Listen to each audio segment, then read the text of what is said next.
Jim Land, one of my patrons, has asked, I vaguely know that after Sicily fell, Italy was ready to throw in the towel and in some ways switch sides. I've even heard it described as a civil war in 1943-1945. Can you elaborate on the details or recommend books, lectures on the subject? Okay, so let me try and explain the situation for you. So the Allies have won in North Africa, and they invade Sicily in 1943, and the King of Italy is not very happy. Now, yes, the fascists were in power, Mussolini was in power up until 1943, but for a few different reasons, Mussolini never got rid of the King of Italy. And so the only power really that the king had up to that point was he could get rid of Mussolini. So that's what he does. He talks to Mussolini and says, look, this isn't going the way we thought it was, you're out. And Mussolini gets deposed, he ends up getting arrested, but the king and his new government try to surrender to the Allies. They fail to do it at first. It's only in September of 1943 that an armistice is agreed, but at this moment the Germans, who already have 3 divisions in Italy, send in another 8 divisions, and the 83 Italian divisions in the Italian army are disbanded. Now the Germans only disband 56 of these divisions, the others were disbanded by the Allies. And tragically, one Italian division that was in Greece on the island of Kefalonia was completely wiped out by the Germans. Over 9,000 men were executed by the Germans. So this certainly wasn't a peaceful transition. But essentially the Germans come in from the north, they take over northern Italy, the Allies land at Salerno, they take over the southern part of Italy, and the king and his new government flee to the south.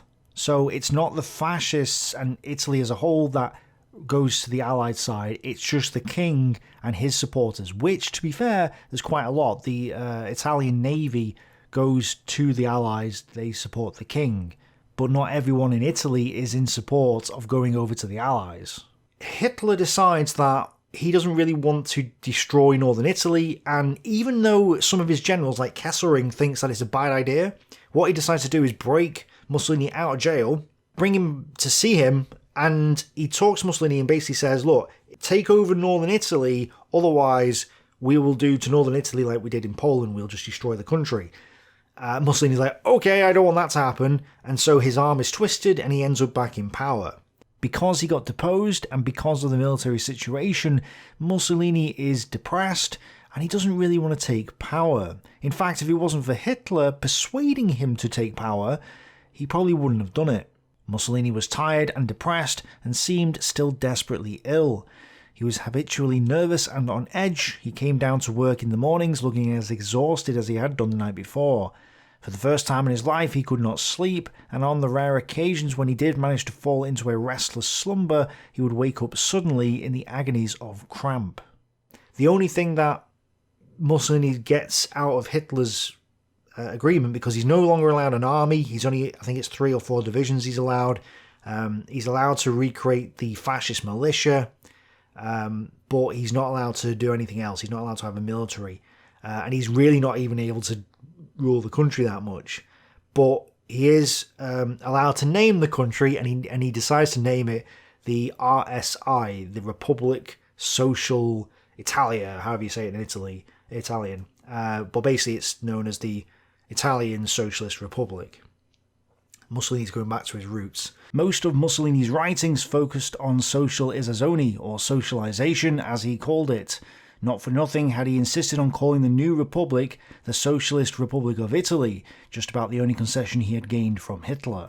Neo-fascism, he believed, was merely a political structure through which his brand of socialism could best be implemented, a brand that still valued the notion of a nation-state and the heroism of Italians. Fascism aimed to spare the Italians the class struggle. For this, everyone believed that it wanted to defend the bourgeoisie. They say that I am doing this socialization out of disrespect. I am doing it because this is the only possible moment, and because now, and in this piece of Italy which remains, are the only people who can put it into effect. Maybe out of desperation, but certainly not disrespect. If the workers do not want it, it is because they do not want to continue fighting the war together with the Germans.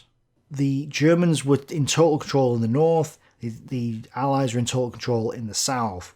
The situation in both north and southern Italy was pretty dire for the civilians caught in between. So the Germans in the north took over total control of the factories in the northern part of Italy. They actually stole the Italians' gold reserves. They took over the economic and trade policy, so the Italians basically just had to submit to the Germans. They actually they telephone tapped Mussolini's office, and he was guarded by the SS. They actually had total control in that sense. So Mussolini is basically a puppet, and the Italians in the north were basically starving. They weren't starving, nobody died from starvation as far as I'm aware, but they were going very, very hungry. The Italians they were given a ration which wasn't particularly high because Germany needed the food, so all the food was getting extracted and sent to Germany. But they were given a ration. The problem was that somewhere in the region of 60% of the ration wasn't actually given to the Italians. There wasn't enough food to go around. The situation in the south was actually just as bad. I don't have the numbers for the south, but off the top of my head, but what I can tell you was that it got so bad that, let's put it this way, young girls had to offer themselves to the Allied commanders, let's put it that way. And James Holland talks about that in Italy's Sorrow. So the situation in the south was pretty dire as well. In the south, Italians suffered terrible deprivation and rampant inflation after liberation by the Allies, which the Allies did little about. In cities such as Naples, there were epidemics of typhus, lice, nits, crabs, and gonorrhea. In the south, you have the king, and again, they're not allowed any military units. And basically, the king is a puppet for the Allies. The Americans debated whether to get rid of the king, but they decided that actually, if they got rid of the king, the Italians in the south might rebel against the Allies. So, for stability reasons, they keep the king until basically after the war. And so you have a situation where you have two Italys. Now, it's described as a civil war, but I don't know if it actually is. The south is Allied controlled, and it's just Allied units, and the north is, say Mussolini controlled, but Axis controlled, and it's just German units. So it's like on the front line there isn't Italians fighting Italians. So it's hard to argue that this was a civil war if you say that, oh yeah, the two Italys were fighting against each other, because they weren't fighting against each other. The only way you could class this as a civil war is to say that the resistance movement in the north, the Partisans, made it a civil war in the north. But this argument has a few faults with it. I mean, if you class the Italians in 1944 as being part of a civil war, then we also have to now say that the French resistance was also a civil war, and that the Polish resistance was a civil war, that the Latvian resistance was a civil war. I mean, that doesn't make any sense. Resistance against occupying powers, and yeah, sure, some political infighting, doesn't really scream civil war. I'm going to recommend two books here. James Holland's Italy's Sorrow. James Holland refers to this as a civil war, and he also talks a lot about the Partisan movement. There's a lot of details in here, so if you want to read up on the Partisans in detail, that is the book you need to go for. It also talks about the frontline situation as well, so it's basically Italy between 1944 and 45. Really good book. Another one I'm going to recommend, which I've already recommended before in my previous video on Mussolini and fascism, and I think this author gets it right. I know a lot of people, it's debatable, but I think this author is spot on when it comes to Mussolini and when it comes to fascism and the overall situation. He's incorrect about Hitler, and he's incorrect about National Socialism. He doesn't seem to understand what that is, but in terms of, and because I want to just point out, his view of Hitler is wrong because he says that Hitler worshipped Mussolini. That is so far from the truth, it's unreal. Towards the end, don't get me wrong, Hitler had great respect for Mussolini, but there is evidence that he didn't worship him, in that sense. He actually kind of looked down upon him to some extent. Not as much as he did Franco, but that's another story. So this author doesn't quite get that right, but he does, in my opinion, get the whole situation right, and That author is Farrell, and it's a biography of Mussolini. Now, in Farrell's book, he basically downplays the partisan situation. I mentioned this in the previous video on Mussolini and fascism. I said, I don't really think the partisan is that big of a deal, because I'd read Farrell. And a lot of people kicked off and said, no, he's a bad author then. It was a really big situation, and no. I've just read through James Holland's Italy's Sorrow, and while the partisan movement was a thing, I'm not convinced. I think Farrell's got this right again, because, and again, this is debatable. I'm not downplaying what the partisans did. It's just pretty hilarious that people are like, the partisan was the best thing in Italy at the time, and it was like this big thing, and it's like, no, it wasn't. Even Holland, who's quite, he describes the situation quite well. Even he's like, actually, only a third of the partisans actually had weapons. They were being supplied by the special services of the British.